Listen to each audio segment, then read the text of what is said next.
ګرانو قدرمنو مسلمانانو ورونو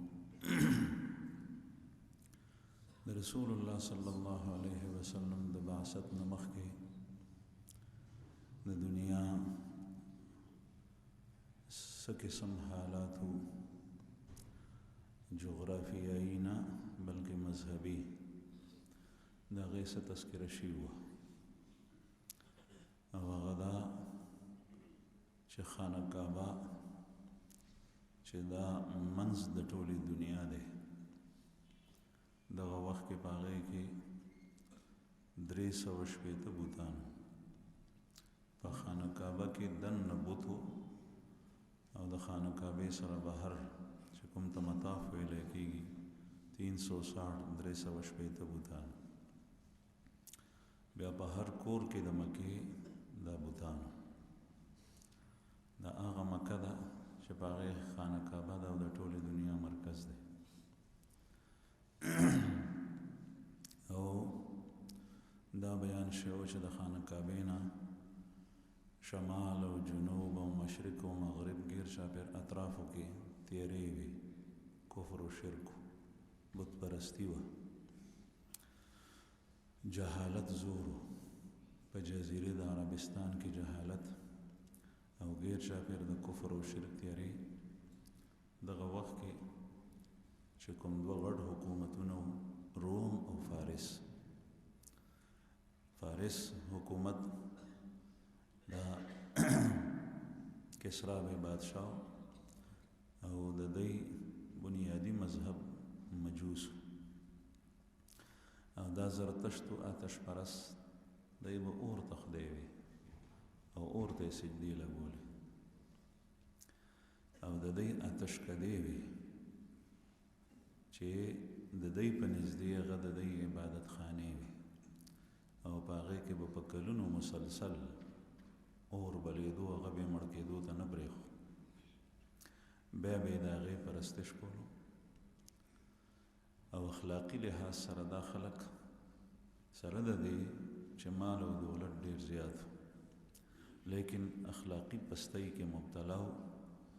د مور سره نکاح کول او جما کول دا عیب نو قانونا ازادي وه او دغسې د نورو محرماتو سره خود بل طرف ته روم غټ حکومت د هغې بادشاه به قیصر او رومیان د هغې مذهب بیان شوی چې هغه به عیسی علیه السلام ته د الله زوی وي دا د خدای زوی دی وقالت اليهود عزير ابن الله وقالت النصارى مسيح ابن الله يهود به وی چې عزیر د خدای زوی دی او نصارا به وی چې مسیح د خدای زوی دی او بل عقیده دا و چې دوی به وی چې درې خدایان دي نو درې خدایان شرک دی الله او د ټولو کائناتو رب او خالق او مالک هغه صرف یو دی دا هغه سره په ذات کې او په صفاتو کې شریک نشته دا کائنات ټول یو رب پیدا کړي دي بره علویات هم او لاندې سفلیات هم که ځنګلونه دي که سیندونه او دریابونه دي که دا دنیا ده که د دې دنیا نه بهر یو لوی وسیع کائنات دي دا هر څه الله جل جلاله پیدا کړي نو دې خلکو به وي ان الله ثالث ثلاثه چې الله په دریو کې دریم دی او د دریو مجموعه چې یوځای شي نو دا خدای او معبود جوړي نو غیر شاپیر د کفر او د جهالت تیری نن سبا دغه خلک ښځو ته چې کومه ازادي ورکوي نو په هغه زمانه کې دغه نصارا د یونان طرف ته دا علاقې دی به په ښځو باندې داسې ظلمونه کول که کومه یو ښځه هغه به د خاوند نافرمانه وه نو قانونا هغې ته دا حق حاصلو قانونا د دې نصاراو به نږدې چې دا یې ښځې ته په مرۍ کې پړی واچوي او بیا یې په لارو په کوڅو کې راکاږي او خلک یې تماشه کوي او نه به حکومت خلاصولی شو نه عوامو ځکه چې هغې ته قانونا دا حق حاصلو خاوند دی نن سبا د ښځو د ازادۍ نارې د هلته نه لګي او مسلمانانو کې خورېږي دا اسلام ته چل جوړ کړی دی دا ستا ایمان ته چل جوړ کړی دی نور څه مقصد یې نه دی نو دا ټول غیر چاپیر تیاری وي. په دغه وخت کې الله جل جلاله محمد رسول الله صلی الله علیه وسلم مبعوث کړو. د عربو د مذهب په لحاظ سره خدا حالت چې هر یو ښکلی کاڼی به چېرته ومونته نو هغه د هغې خدای و. وړوکی کاڼی به ځان سره په جیب کې واچولو او په کور کې مختلف قسم بوتان د چا به وس نو د کاڼو و، چا به د خټې نه جوړ کړل. چې څوک به مالدار نو هغه به د پیتل د تانبې او چې ډېر مال به وسره نو د سرو د سپینو زرو نه به بت جوړ کړو او هغې ته به پرستش کولو. دا خو مذهبي حالت. بل طرف ته د هغې اخلاقي حالت دا چې هر قسم زنا په هغې کې موجود وه او د نکاح په نوم باندې پکې زناګانې وي. د نکاح په نوم باندې تاسو چې اوس واورئ نو حیران بشئ. ام المؤمنین حضرت عائشہ رضی اللہ عنہ فرمائی، بخاری شریف کے حدیث تے په کتاب النکاح کې چې نکاحګانې چې وي نو هغه څلور قسمه وي. یو دغه نکاح وه نکاح الناس اليوم چې نن سبا څنګه خلک نکاح کوي. دا ام المؤمنین چې دا حدیث بیانوي نو هغه وخت کې خو اسلام ټول عام دغه نکاح نه مراد دغه شرعي نکاح. او دویمه نکاح چې وه نو هغه استبضاء وه. استبضاء به دې ته وي چې یو سړی به داسې و چې د هغه تعلق به د نیچ خاندان سره و، د لاندې خاندان سره. نو په کفر کې نن سبا چې څنګه په هندوستان کې دي چې قومي لحاظ سره تقسیم دی او اچوت قوم دی دومره لاندې ګڼي چې دا هندو چې کوم اعلی قوم سره تعلق لري هغه د هغه سره په خوا کې تیر شي نو هغه ته سپک او بد رد وایي، کنځلې ورته کوي چې ته زما سره په خوا کې نږدې ولې تیر شوې، لګېدل خو لا پرېږده. نو په کفر و شرک کې دا شی دا خو اسلام دی، محمد رسول الله صلی الله علیه وسلم تعلیمات دي او د اسلام ښکلي اخلاق دي چې مرئي او حر آقا دا دواړه په یو تالي باندې روټۍ خوري. ابو ذر رضی الله عنه چې به نوې جوړه واغېسته 2 څادرونه نو یو به یې په خپله څادر واچولو یو به یې غلام ته ورکړو او بل څادر به یې زوړ اچولو په بدن باندې. یو ځل دې څوک تپوس کوي په باندې تېرېدو نو 2 نوي څادرونو نو یو څادر په ده دی یو یې په مرئي دی او یو زوړ څادر دا اچولی دی یو یې مرئي اچولی دی. نو ورته وایي چې ابو ذر رضی الله عنه صحابي ده چې تا خو عجیبه کار کړی دی، دا نوی څادر به دې د ده نه اغوښتی او دا به دې په خپل بدن اچولی او ځکه چې خامخا په آقا کې په سید کې په مالک کې او په مرئي کې فرق وي. او دا زاړه کپړه چې زوړ څادر دی نو دا به دې ده ته ورکړی نو د ده به هم جوړه پوره وه زاړه او ستا به هم جوړه پوره به نه وي. نو ابو ذر رضی الله عنه ورته فرمایي رسول الله صلی الله علیه وسلم حدیث مبارک ورته بیان کړو چې اخوانکم خولکم دا ستاسو خادمان ستاسو مریان ستاسو غلامان ستاسو رونه دي او اخوانکم ټکی اول راوړی دی او خولکم رستو راوړی دی. اول ستاسو رونه دي بیا ستاسو مریان دي ځکه چې دا خو د تقدیر معامله ده. د آدم علیه السلام ذریت دی د هغه اولاد دي ټول بیا څوک مریان شول او څوک آزاد او شوده د دین اسلام احکام داسې دي چې په معمولی خبرو باندې به مرئي ازادېدو. که چا به په ټوکو کې دا ووایي چې انت حر بیا به آزاد. ثلاث جدهن جد وهزلهن جد یو په هغې کې آزادول دي. نو دا ځکه نن سبا مریان نشته. نو به هر حال د رسول الله صلی الله علیه وسلم په زمانه کې هم دغه قومیت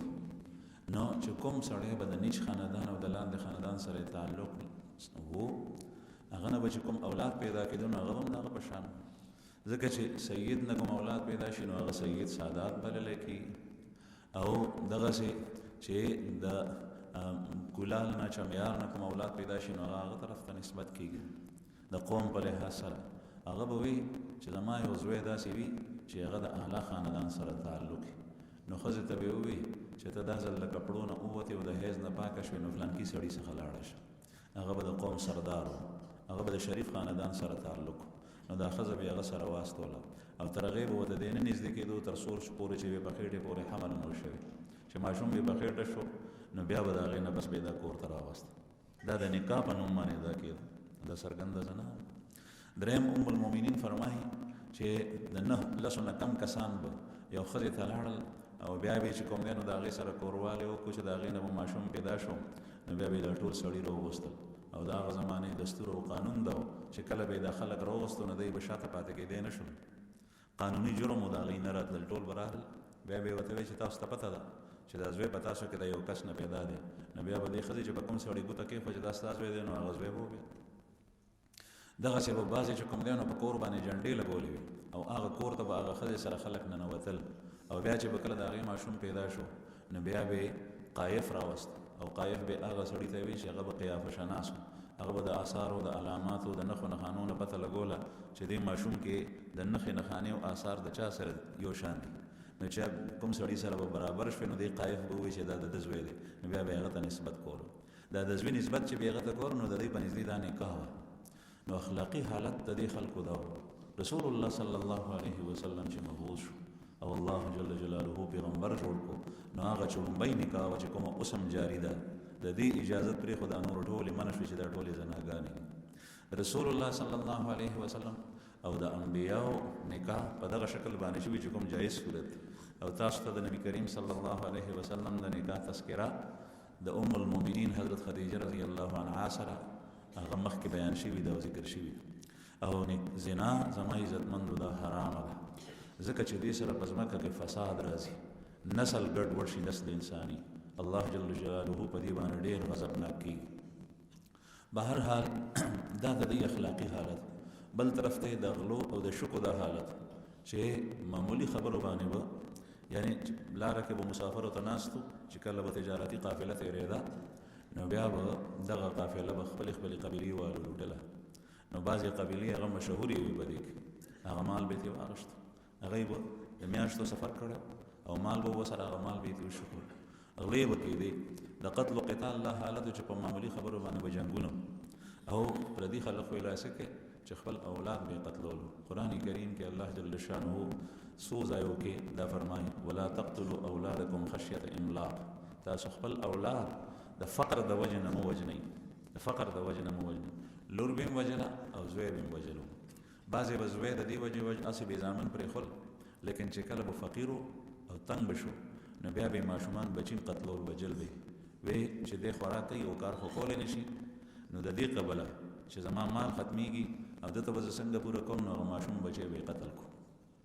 او جینکۍ به یې د دوو وجو نه قتلولې یو د دې وجې نه چې دې ته خرچه ورکول هسې فضول خرچ کول دي ځکه چې دا زما په کار نه راځي هغه زمانه کې به زامن د کار دپاره او د جنګونو دپاره به یې استعمالول یو قریشي نه څوک تپوس کوي چې تاسو د خپلو زامنو نومونه چې کېدی نو دا خراب وي او د چا نوم کلب کېدی د چا نوم سخر کېدی سخر کاڼي ته وایي کلب سپي ته وایي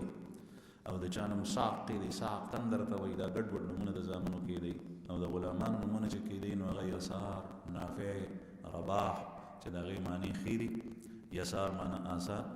او نافع معنی نفع ورکوونکی او رباح معنی ګټور نو د غلامانو نومونه مزیدار دي د زامنو نومونه مو ګډ وړي دا ولې هغه ورته وایي چې زمونږ زامن زمونږ د دشمن دپاره دي او زمونږ د مرئي او غلامان زمونږ دپاره دي یعنی غلام زمونږ خدمت کوي نو دې نه مونږ فال نیسو چې رباح راشه نو دی به وي چې ما ته به د ده په دې اواز سره ګټه حاصلېږي زما جولۍ ته به خیر راځي او د زامنو نومونه چې مونږ خراب کېدو نو دا د دشمن دپاره ده چې په دشمن ورځي لکه د سپي په شان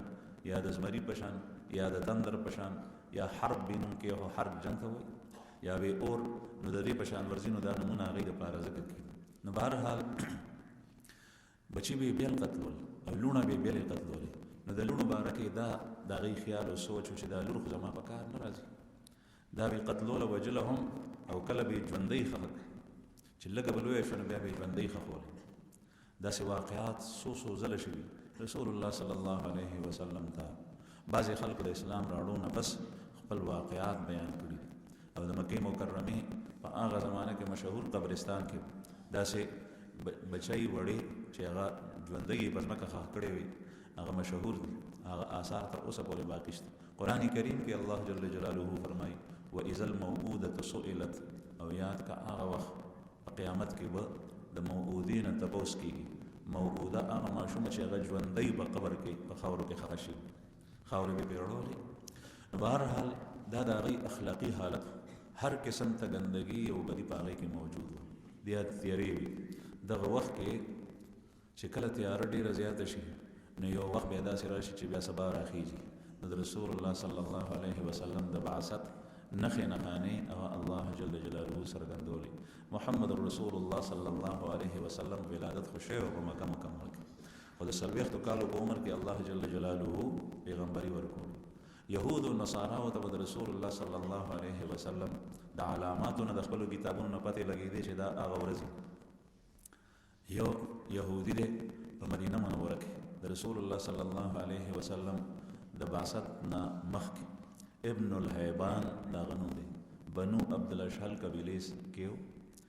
دی. وی د راغله مخکې شام کې پاتې کېدو د آلتن راغله او مدینه منورې ته ځان را رسول.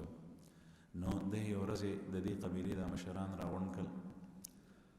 هغه او سلیمه ابن سلام یو ماشوم دی په دې کې غم ناست هغه ته بیان کوي. هغه ته وای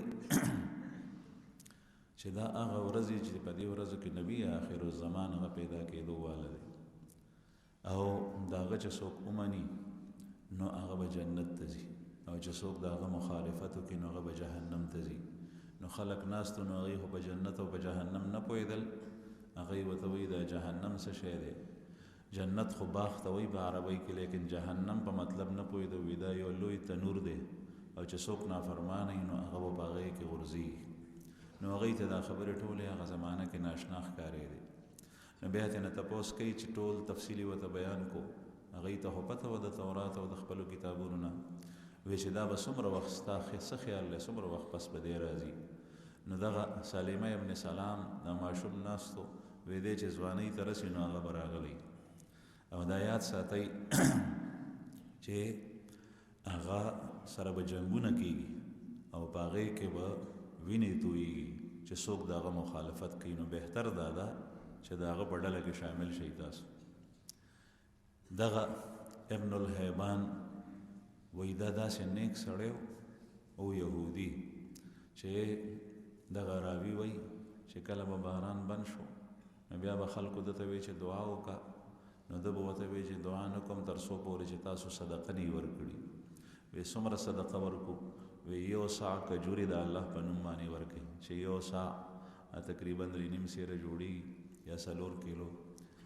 نو چې دا به خلکو ورکړي بیا به دی لاړو بهر نو دعا به وغوسته نو الله جل جلاله به وریځې راوستې او باران به وورول. ځکه چې د خپل کتاب د تعلیماتو مطابق چې کوم تعلیمات حقه د سره و د هغې مطابق بیان کولو او د رسول الله صلی الله علیه وسلم په باره کې مخکې خلکو ته وینا کول. دی بیا مړ شو چې مړ کېدو نو بیا یې خلک راوغوستو. وایي تاسو ته پته ده چې زه د دې علاقې نه یم او زه د شام نه راغلی یم او زما په شام کې چې کوم دی نو هر یو څیز پرېوانه دی. شراب هلته کې شته، څاروي هلته شته، باغونه هلته شته، هر قسم میوې هلته شته دی. زه دې ځای ته راغلی یم چې دلته کې نه فصل کېږي نه بل یو شی شته، کارخانه شته. لیکن زه دې دپاره دلته راغلی یم چې هغه نبي آخر الزمان مهاجر دی دا ځای د هجرت هغه به دلته راځي نو ځکه دلته راغلی. دا بیان یې وکړو بیا مړ شو. نو دا نښې نښانې به په اهل کتابو کې څرګندېدې. هغوی به د خپلو کتابونو د بیان مطابق هغه وینا کوله. جنات او پریان دا به کاهنینو استعمالول. دغه علاقو کې د کفر او شرک په دې ځمکو کې به ساحر او د کاهن ډېر قدر و. ساحر خو هغه چې هغه به جادو کولو او کاهن هغه چې هغه سره به جنات راتلل پریان او هغوی به د راروانې زمانې خبرونه معلومول او دا خبرونه به یې داسې معلومول چې دا جنات به یې خواره کړي. نو چې کله د الله جل جلاله احادیثو کې راځي چې کله الله پاک تکوینی طور سره فرښتو ته امر کوي چې په فلانکي ځای د باران وورېږي، فلانکي ځای کې د دا وشي، فلانکي ځای کې د دا وشي. دا د الله یو نظام دی. که هغه هر څه وغواړي نو په دې کائناتو کې هر یو شی د الله په اذن سره کېږي، په ارادې سره. که هغه څوک مخلوق په دې کې نه استعمالوي نو هم هغه کولی شي. هغه په هر څیز باندې قادر دی. لیکن فرښتې په دې کائناتو کې استعمالي. روایاتو کې داسې راځي چې کوم ساس کې د اسمان نه راځي نو کوم ساس کې چې په کوم ځای باندې پروزي یو فرښته د ساس کې سره مسلط او په دې باندې الله جل شانه دا کار هغې ته حواله کړی دی. هغه ساس کې په خپل ځای باندې پروزي او غټ یا نری د هر یو څیز کوم تیغ چې د ځمکې نه راوځي مونږ ته داسې وایي څیزونه ښکاري د وښو ده، لیکن دا هر یو تیغ د الله په اذن سره او د هغه په قدرت سره او فرښتې مخلوق الله پاک دې سره مسلط کړی. عبدالله ابن عباس رضی الله عنهما فرمایي نو بهرحال چې کله الله جل جلاله تکوینی امر فرښتو ته کوي نو چې حکم ورته ورکوي نو دا جنات به لاړل بره، نو دی به د هغې فرښتو نه هغه خبرې اورېدې چې الله پاک څه امر کړی دی. بیا به دا جن راکوز شو نو هغه خپل کاهن ته خپل مشر ته به هغه حالات بیان کړل، نو دی به یو خبرې سره یو کم سل خبرې او بعضې روایاتو کې راځي چې یو سره به 9 خبرې ګډې کې بیا به خلکو ته وی نو هغه 9 به دروغ وختې او هغه 10مه به رښتیا وه، یا به یو کم سل دروغ او 30مه به رښتیا وخته، نو بیا به خلکو وی چې وګوره د داسې ویلي او داسې وشول نو دا خبره ټیک ده، نو خلک به کاهنینو ته تلو. دغه د کهانت دا رواج. لیکن چې کله د محمد رسول الله صلی الله علیه وسلم بعثت الله جل جلاله کولو الله پیغمبر جوړولو نو دغه وخت کې د دې کاهنینو په خلو باندې هم داسې خبرې جاری شو، داسې خبرې جاری شوې چې هغه د رسول الله صلی الله علیه وسلم د آمد او د هغې د راتلو خوشخبري وي، او د جناتو تلل آسمان ته بند شو. مخکې به دا ستوري په دې آسمان کې چې ستوري لاړ شي نو دا به نه تلل، او د رسول الله صلی الله علیه وسلم د بعثت په وخت کې شروع شو. د ساینس تحقیق یو وي، د الله جل جلاله په هغې کې نظام جدا دی. لکه نن سبا دا خلک چې کله نور تندر ونیسي یا سپوږمۍ نو دی وایي چې دا حساب کتاب داسې کېږي نو دا ځمکې او د نور ترمنځ سپوږمۍ حایله شوه نو نور تندر ونیو، او یا د سپوږمۍ او د ځمکې ترمنځ چې کوم دی نو نور حایل شي نو د نور او د سپوږمۍ ترمنځ ځمکه حایله شوه نو سپوږمۍ تندر ونیسي. نو دا جدا تحقیق دی، لیکن دې کې حکمت د الله جل جلاله څه دی؟ الله پاک په دې کې خپل حکمتونه ایښي، او چې کومو فیدو دپاره دا کار کېږي نو هغه الله پاک پیغمبر ته بیانوي، بل چاته نه. رسول الله صلی الله علیه وسلم په زمانه کې نور تندر نیولی و، پیغمبر علیه السلام په زمانه کې نور تندر نیولی و، بیا په جماعت کې مونځ کړی دی صلات کسوف، او بیا خطبه ورکړې ده، او بیا په خطبه کې وفرمایل ان الشمس والقمر آیتان من آیات الله لا ينخسفان لموت احد ولا لحیاته. نور او سپوږمۍ دا د الله جل جلاله د قدرت په نښو کې 2 نښې دي. لا ينخسفان لموت احد، د چا د مرګ په وجه باندې دا تندر نه نیسي، ولا لحیاته، او نه د چا د ژوند د پیدا کېدو په وجه باندې، بلکې دا د الله د قدرت نښې دي چې په دې سره الله جل جلاله خلق یری چې خلق رب ته متوجه شي. او بیا فرمایل چې کله تاسو حالت داسې ووینئ فافزعوا الی الصلاة، او چرته دی په بعضې روایاتو کې چې د الله ذکر ته منډه کوي، چرته مونځ ته منډه کوي. نو رسول الله صلی الله علیه وسلم دا ځکه وفرمایل چې د جاهلیت په زمانه کې دا عقیدې وي، هغوی چې کله به ستوری لاړو نو وی به چې دا چرته یو بادشاه مړ شو یا بادشاه جوړېدو والا دی، او یا یو عظیم سړی هغه پیدا شو یا هغه مړ شو، او دغسې چې به نور تندر ونیو سپوږمۍ نو بیا به هم داسې وي چې څوک بادشاه یو غټ سړی مړ شو یا یو غټ سړی پیدا شو. دا د هغې عقیده او سوچ. رسول الله صلی الله علیه وسلم په هغې باندې نکیر وکړو. نو یو د یو څیز د اسبابو سره د هغې یو کار کېدل وي، یو په هغې کې الله جل جلاله مقاصد ایښي د څه دپاره هغه پیغمبر بیانوي، نبي کریم صلی الله علیه وسلم هغه بیان کړي. نو چې کله د دې جناتو تلل بره بند شول نو دغه ستوري دا به په دې جناتو پسې ویشتلی کېدل، نو دی پورته بیا نشول ختې، هغه خبرې نشوې راوړې، د کاهنینو هغه سلسله ختمه شو د رسول الله صلی الله علیه وسلم د بعثت په وخت کې. بهرحال دا د دنیا حالت و غیر چاپیر د کفر او شرک تیارې وي. رسول الله صلی الله علیه وسلم الله جل جلاله پیغمبر جوړی. نو ام المؤمنین حضرت عائشہ رضی اللہ عنہ فرمائی چې نبی کریم صلی الله علیه وسلم اول خوبونه لیدل او حبب الیه الخلاء، او خلوت غزینی پیغمبر علیه الصلاۃ والسلام خوښه وه د خلکو نه په ډډه ځان ته وخت تیرول شپې او ورځې تیرول دا شی ورته الله جل شانو په ابتدا کې په زړه کې واچولو چې لا پیغمبري نه ده میلاو شي او خوب چې بیلیدو نو رؤیای صادقه جاءت مثل فلق الصبح چې کله به خوب ولیدو نو د هغې تعبیر به داسې رالو لکه د ورځې رڼا د ورځې رڼا تعبیر به رالو رؤیای صادقه بیلیده زما عزتمنو خوب چې پیغمبر ویني او یو عام امتی ویني نو په دې دواړو کې فرق د پیغمبر خوب وحی وي ابراهیم علیه السلام خوب ولیدو او په هغې خوب کې ویني چې زه خپل زوی ذبح کوم او بیا د هغې مطابق عملم کړی دی اسماعیل علیه السلام یې د ذبح دپاره روان کړی دی نیازبین بچی و او بیا یې هغه پوره تیاری کړي ده په لاس کې چاړه وه سملولی دی او چې کله یې په چاړه راښکله نو الله جل جلاله اسماعیل علیه السلام بچ کو امتحان کې ابراهیم او اسماعیل علیهم السلام دواړه کامیاب شول او د هغه په ځای باندې ګډ حلال شو دغه عمل چې کوي نو دا فرښته نه وه راغلي به ویښه په خوب کې وه ځکه قرآن کریم کې دي یا بنی انی ارا فی المنام انی اذبحک فانظر ماذا ترى قال یا ابت افعل ما تؤمر ستجدنی ان شاء الله من الصابرین زوی ته وایي چې اے بچیا انی ارا فی المنام میں دیکھتا ہوں خواب میں زه وینم په خوب کې په اوده کې انی اذبحک چې زه تا ذبح کوم او تا حلالوم نو دا یې په خوب کې لیدل په دې باندې عمل کړی لیکن نن سبا کې یو سړی په خوب کې داسې یو کار وویني په هغې باندې به قطعا عمل نه کوي تر څو پورې چې د شریعت سره وګوري چې هغې شرع سره سمون خوري موافقت یې شته او که نه نه په خوب باندې یو سړی مقبول کیږي چې الله جل جلاله ته نږدې شي که دی په خوب کې جنت وویني چې جنت ته تللی دی نو دی جنتي کیږي نه که دی په خوب کې پیغمبر علیه السلام وویني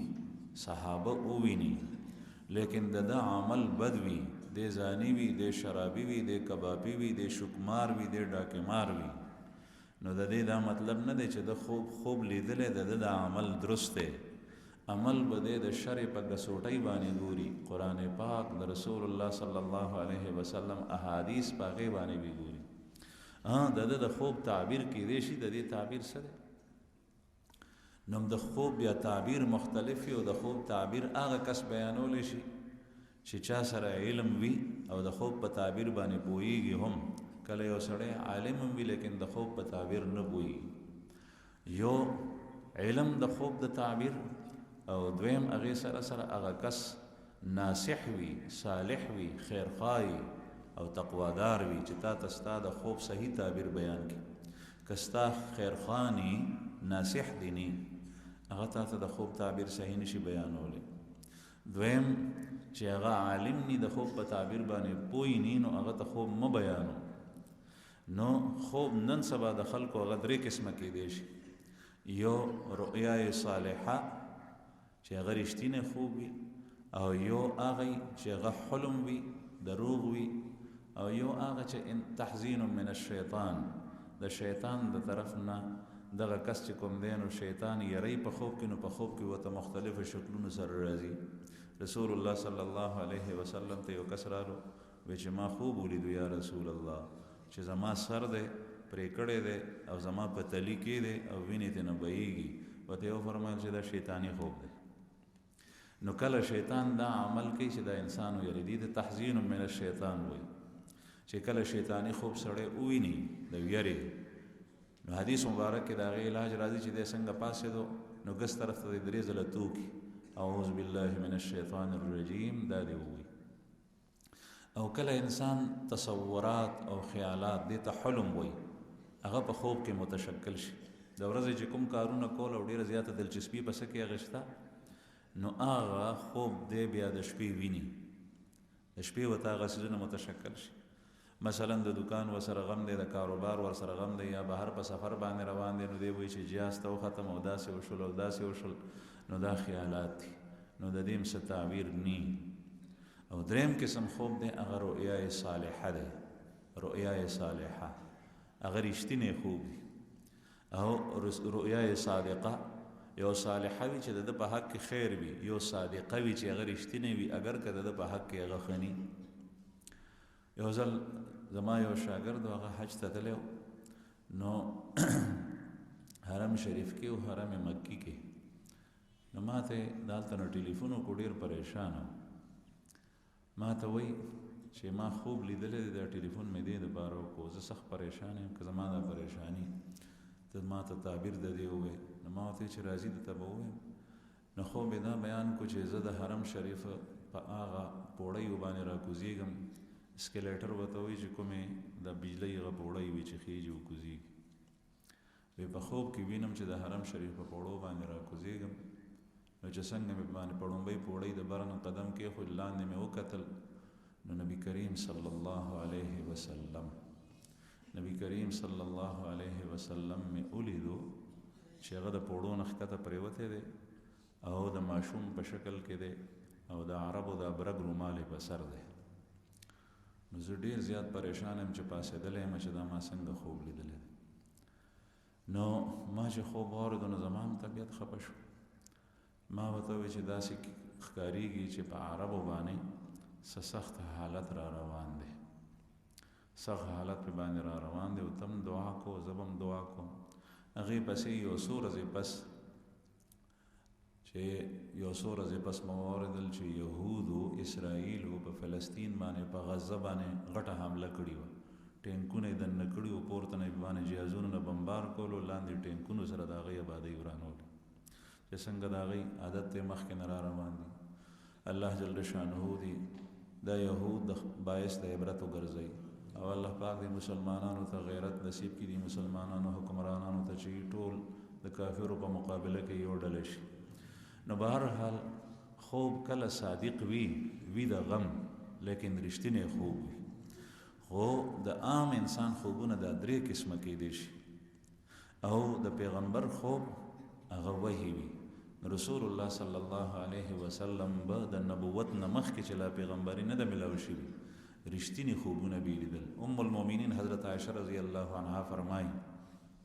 چې خوب به یې ولیدو، د هغې تعبیر هغه به داسې صفا راغله. رسول الله صلی الله علیه وسلم دغه ورځ شپې تېرېدې چې کله پیغمبري نږدې شوه، نو حبب الیه الخلا، بیا وته خلوت ګزینی دی خوښه شوه، یوازې ناست دی چې د خلکو نه په ډډه وي، چا سره نږدې نه وي. په لاره به تلو نو په مکه مکرمه کې هغه زمانه کې هم دا رواج و چې کوم ښه خلک په جاهلیت په زمانه کې، نو هغوی به په کال کې یو وخت ځان ته داسې رایستو چې هغوی به ډډې ته خلوت کولو. رسول الله صلی الله علیه وسلم به هم د مکې نه بهر ووتو، نو د دې خلوت ګزینۍ دپاره او ځان ته یوازې وخت تېرولو دپاره انتخاب کړی و د غار حرا چې په جبل حرا کې دی. حرا د مکې مکرمې نه تقریبا 3 میله فاصله کې غر دی او د جیرانې په لار کې راځي، نو د هغې په سر کې یو غار دی، هغې ته غار حرا وایي. رسول الله صلی الله علیه وسلم د دې ځای انتخاب وکړو. پیغمبر علیه السلام به دې ته تلو، چې په لاره به تلو نو بیا به په باندې بعضې کاڼو سلام اچولو، السلام علیک. نو چې نبی کریم صلی الله علیه وسلم به یو خوا بل خوا وکتل، نو څه شی به نو حیران به چې دا سلام څه واچولو. کله به په ونې او بوټي سلام اچولو. صحابه کرام یو ځل نبی کریم صلی الله علیه وسلم صحابو ته فرمایي چې ما ته په مکه کې اوس هم هغه کاڼی معلوم دی چې زه به تېرېدم نو په ما به سلام اچولو. دا ټول علامات وو چې الله جل جلاله تیارولو د وحي دپاره. ناشنا کارونه به یې لیدل، ناشنا خوبونه، او په ویښه باندې دا ناشنا واقعات. رسول الله صلی الله علیه وسلم به د کور نه ځان سره توخه واغشته، او حضرت خدیجه رضی الله عنها ام المؤمنین دی بیبي وه، او دی به ورته خوراک وټکو، او بیا به نبی کریم صلی الله علیه وسلم لاړو غار حرا ته، جبل حرا ته. جبل حرا نن سبا د مکې آبادي هغې څخه رسېدلې ده، او دا په ټولو غرونو کې ستغ غر دی، د دې نه اوچت اوچت دنګ دنګ غرونه شته، تاسو کې چې څوک تلي هغوی به لیدلی لیکن دا د نیمې نه پورته ډېر ستغ دی ختل ډېر زیات ګران دي حضرات اهل علم وایي چې نبی کریم صلی الله علیه وسلم د دې انتخاب د یو څو وجوهاتو نه کړی یو دا چې دا ستغ دی ختل ورته ګران دي نو عام خلک به په دې طرف نه راتلو نو دلته به څوک راتلل نه نو یکسویي وه چې د خلکو نه په ډډه وي داسې ځای کې به خلوت کولو چې څوک په هغه ځای باندې تېرېږي نه او راځي نه دویم دا چې د دې په سر کې چې کوم غار دی نو هغه غار په داسې شکل سره جوړ دی چې هغه قبله رخ دی د هغې رخ قبلې ته دی نو نبی کریم صلی الله علیه وسلم به مخ خانه کعبې طرف ته چې په هغې کې به ناست دریم دا چې د هغې غار نه بهر روزي وګورې نو خانه کعبه ښکاري او چې په غار کې دننه په سوري کې وګورې نو خانه کعبه ښکاري نو خانه کعبه به هم د هغه ځای نه ښکارېده نو رسول الله صلی الله علیه وسلم به بیت الله د الله کور د خانه کعبې زیارت هم کولو اوس نن سبا چونکې بلډینګان غټ غټ شول او بل دا ده چې د دې ګاډو د بخارات او تبخیر دا پورته په فضا کې اوچت شي نو د هغې د وجې نه هم پټېږي پناه کېږي او د هغې غټو بلډینګانو د منځ کې هم خانه کعبه نه ښکاري لیکن هغه بلډینګان چې اسمان صفایي نو بیا ښکاري واضح نو بهرحال نبی کریم صلی الله علیه وسلم د دې ځای انتخاب وکړو رسول الله صلی الله علیه وسلم به چې دلته د غار ته رالو نو ځان سره به خوراک راوړو دلته به رسول الله صلی الله علیه وسلم څه کول پیغمبر علیه الصلاة والسلام به حدیث مبارک کې راځي ام المؤمنین حضرت عائشہ رضی اللہ عنہا فرمائیں کان یتحنس ای یتعبد زہری رحمه الله وی چې عبادت به کولو دغه وخت کې خو پیغمبر نور راغلی رسول الله صلی الله علیه وسلم باندې وحی نه راغلی دا عبادت به څنګه کولو نو حضرات اهل علم مختلف توجیهات کوي وجه دا ده چې د دې عبادت تذکره په حدیث کې نه راځي بعضی وایي چې د الله ذکر به کولو الله به یادولو بعضی وایي چې په ملت حنیفی د ابراهیم علیه السلام په ملت کې چې کوم عبادات پاتې وو او نبی کریم صلی الله علیه وسلم پورې او قریشو پورې را رسېدلی وو نو هغه د ابراهیم علیه السلام د ملت مطابق به عبادت کولو دریم قول لا دی چې الله جل جلاله به رسول الله صلی الله علیه وسلم ته په زړه کې الهام واچول نو دا غ الهام مطابق به عبادت کولو ځکه چې شریعت نو کتاب نو پیغمبر نو خودون کې نو خو دا خو مخکې نه تاسو ته معلومه شوه چې د نبی کریم صلی الله علیه وسلم د بچپن نه چې تربیت شوی دی نو معصیات او د ګناهونو نه مخکې الله جل شانه په ډډه ساتلی او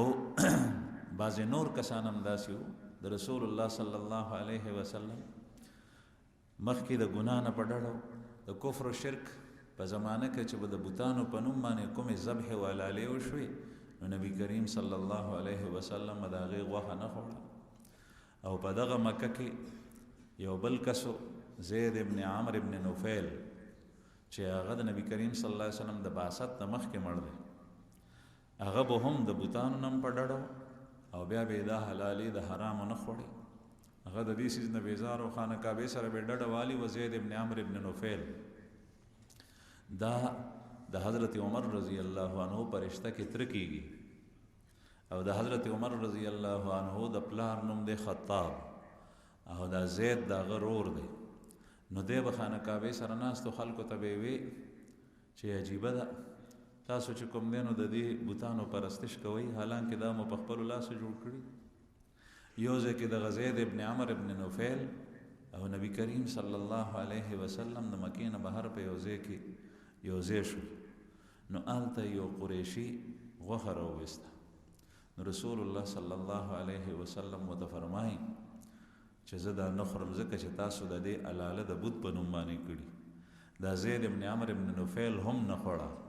او زید ابن عمر ابن نوفیل ورته وایي چې عجیبه ده بیزه الله پیدا کړې ده او واخم د ځمکې نه الله پیدا کړی دی دا د جاهلیت د زمانې سړی دی خو الله جل شانه چې د چا په زړه کې الهام د ښو خبرو واچوي نو بیا د هغه تربیت په دې انداز کې بیزه الله پیدا کړې ده واښه ورته الله جل جلاله پیدا کړی دی د اسمان نه اوبه الله را وورولې او هغه د دې خوراک سکاک جوړیږي او تاسو یې حلالوئ د بوتانو په نوم باندې. نو نبی کریم صلی الله علیه وسلم هم هغه خوراک پرېښودی. زید ابن عمر ابن نفیل، دغه زید ابن عمر د مکې نه یو ځل ووتو، دی ورقه ابن نوفل، او دا ورقه ابن نوفل دا د حضرت خدیجه رضی الله عنها ام المؤمنین د تره زوی دی. دا دواړه ووتل چې مونږ د دې خلکو نه بیزاره یو، د دوی د مذهب نه، د بت پرستۍ نه، زو چېرته داسې علاقې ته لاړ شو چې هلته کې ښه مذهب وي